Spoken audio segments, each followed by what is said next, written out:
নমস্কার, আমি Madhurima. Welcome to dear মম।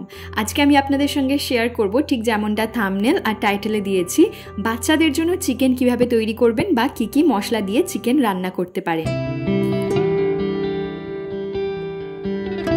আমি আমার মেয়েকে 1 বছর পর থেকেই চিকেন রান্না করে দিই, তখন আরও সফট করে দিতাম, যেরকম চিকেন স্যুপ বানিয়ে দিতাম। তবে এখন চিকেন ঝোল ভাত যেরকম আমরা বাঙালিরা খেয়ে থাকি সেরকমই বানিয়ে দিই। তো এখানে আমি নিয়েছি আদা, রসুন আর পেঁয়াজ। আদা, রসুন, পেঁয়াজটা একটু অল্প পরিমাণেই নিয়েছি, তবে ডাক্তাররা কিন্তু বলে থাকেন বড়দের জন্য যেরকমভাবে রান্না করা হয় বাচ্চাদের জন্য সেরকমভাবে রান্না করে ওদেরকে খেতে দিতে।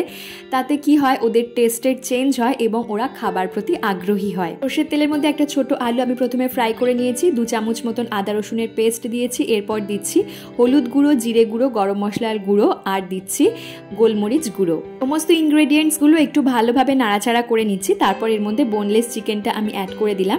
চিকেনটা অ্যাড করার পরেও আমি কিছুক্ষণ নাড়াচাড়া করে নেব। তারপর এর মধ্যে অ্যাড করে দেবো আমি সল্ট। এখানে আমি পিঙ্ক সল্ট ব্যবহার করছি, আপনারা নর্মাল সল্টও ব্যবহার করতে পারেন। আমি সাধারণত আমার মেয়েকে অল্টারনেটিভ ডেতে রক সল্ট আর যে নর্মাল টাটা সল্ট হয় সেটা দিয়ে থাকি। এরপর প্রেশার কুকারের মধ্যে পরিমাণ মতন আমি জল দিয়ে দিচ্ছি, যাতে চিকেন এবং আলুটা ভালোভাবে সফট হয়ে যায়। প্রেশার কুকারটা আটকে দিয়ে 7 থেকে 8টার মতন হুইসেল দিয়ে নেব, যাতে চিকেনটা একদম সফট হয়ে যায় এবং আমার মেয়ে খেতে সুবিধা হয়। এখানে নিয়ে নিয়েছি ওর জন্য ভাতটা হাতে করেই আমি ভালোভাবে ম্যাশ করে দিই। তারপর এর মধ্যে ঝোল আর আলু অ্যাড করে দিয়ে ভালোভাবে মাখিয়ে নেব। ভাতের সাথে আমি আরও একটা এক্সট্রা খাবার সাধারণত রেখে থাকি। আসলে কি, বাচ্চারা খুবই অল্প পরিমাণে খায়, সুতরাং ওদের খাবারে যদি আমরা একটু ভ্যারাইটি রাখি তাহলে ওদেরও ভালো লাগবে এবং একটু যদি ওরা খায় তাহলে সেই পুষ্টিটা ওরা পাবে।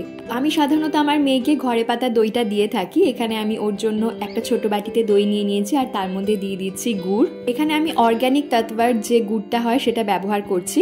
তো এরপর আমি এই যে চিকেন থালি রেসিপিটা আমার মেয়েকে দিয়েছি এবং দেখতেই পাচ্ছেন ও কতটা এনজয় করছে। আপনারা অনেক মায়েরাই আমাকে কমেন্ট করেন যে বাচ্চারা একদম খেতে চায় না, ওদেরকে খাবারটা একটু টেস্টি করে খেতে দিন আর একটু নিজের হাতে খেতে দিন, তাহলে দেখবেন ওরা খাবারটা এনজয় করবে এবং নিজের হাতে করে খাওয়ার যে মজাটা সেটাও জানবে। হয়তো একটু কম খেলো বা ফেলে ছড়িয়ে খেলো, তাতে কিন্তু কোনো অসুবিধা নেই। তাহলে দেখা হচ্ছে আবার নেক্সট ভিডিওতে। ভালো থাকবেন, সুস্থ থাকবেন। ভিডিওটা ভালো লেগে থাকলে আপনার ফ্রেন্ডস অ্যান্ড ফ্যামিলি মেম্বার্সদের সাথে শেয়ার করে নিতে আর লাইক করে দিতে ভুলবেন না।